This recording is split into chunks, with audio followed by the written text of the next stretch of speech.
নমস্কার বন্ধুরা, আমার চ্যানেল সাজবাতিতে আপনাদের স্বাগত। আজকে আমি আবার একটা পেন্সিল স্কেচ ভিডিও নিয়ে চলে এসেছি। ভিডিওটা পুরো দেখার অনুরোধ রইল। কালকে হনুমান জয়ন্তী উপলক্ষে আমি এই পেন্সিল স্কেচটা করছি। হনুমানজির এই পেন্সিল স্কেচটা আমি কালকে শুরু করেছিলাম, কিন্তু কিছু অসুবিধা থাকে কালকে কমপ্লিট করতে পারিনি, তাই আজকে কমপ্লিট করছি।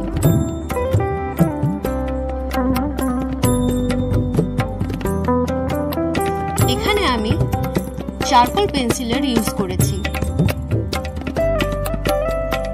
আর শেডিং গুলো ব্লেন্ড করার জন্য আমি পেপার ব্লেন্ডারে ইউজ করেছি। সাথে হাইলাইটিং এর জন্য আমি ইউজ করেছি ডমসের মোনো ইরেজার।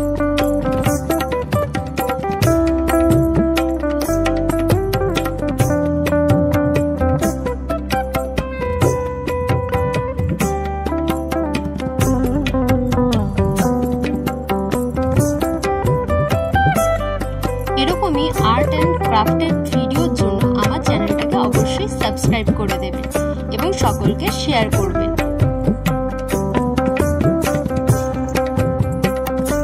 আমার আর্ট কেমন লাগছে সেটা অবশ্যই কমেন্টে জানাবেন, এবং আপনারাও যদি হনুমানজির ভক্ত হন তাহলে অবশ্যই কমেন্টে জয় বজরংবলী লিখতে ভুলবেন না যেন। এখানে আমি রেড পেন দিয়ে কপালের তিলকটা করছি একটু ব্রাইট হাইলাইটিং জন্য। ভিডিওটা ভালো লাগলে অবশ্যই লাইক করবেন এবং সকলের সাথে শেয়ার করবেন। ভিডিওটা পুরো দেখার জন্য ধন্যবাদ।